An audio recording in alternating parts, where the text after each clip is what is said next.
መብዛሕትኩም ተማሃራ ዮናስ ትፈልጥዎ ትኾኑ ይኹም ዮናስ ንጉስ ማለት ኣብዚ ሓለፈ ናይ ማትሪክ ውፅኢት 675 በመጻእ ካብ ትግራይን ካብ ኢትዮጵያን ተራእዩ ዘይፍለጥ ዝለዓለ ነጥቢ በመጻእ እንፈልጦ ተማሃራይ ቀላሚኖም እዩ ሕዚ ድማ ኣብ ዓለምና ኣለዋ ካብ ዝበሃላ ዩኒቨርሲቲታት ከምነ ሃርቫርድ ኮሎምቢያ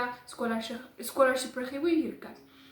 እሱ ብቻ ይኮነን መምሃርቱ ሊድያን ነሆሙን እውን MIT ኣብ ዝበሃል ብጣዕሚ ዓብይ ዝኾነ ኢንስቲትዩሽን ስኮላርሺፕ ረኺቦም ይርከቡ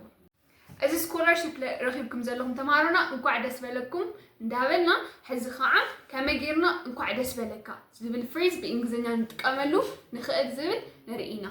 ናብ ክልተ መቂልና ክንሪኦ ንኽእል ኢና እዚ ናይ መጀመርያ ፎርማል ዌይ ማለት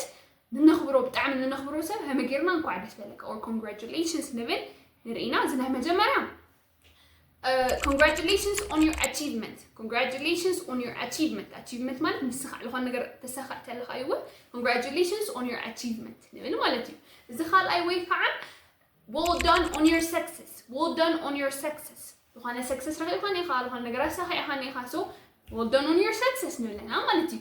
ዝቐፂል ካለሎ ከዓ formal way ሪኢና ኒና ዝቐፂል ካለሎ informal way ይባሃል informal way ማለት ንዓርክና ብጣዕሚ ንቀርቦ ዓርክና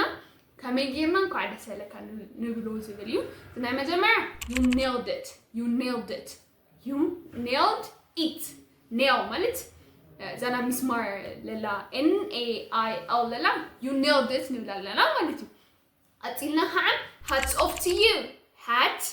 ማለት ቀውዒ so hats off to you ንብለና ማለት እዩ ወስኽ ነብል ተለና ከዓ you crushed it ለንብል ንኽእልና you crushed it ለንብል ንኽእልና so እዚኦም ፍሬዛት እዚኦም ምስ ዓረኽትኩም ምስ ቤተሰብኩም ተጠቐምሎም ኢኹም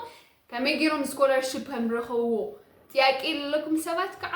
ስኮላርሺፕ ኢልኩም ኮሜንት ግበሩ ሰብስክራይብ ምግባር ከይትርስዑ ይቀኒለይ ቻው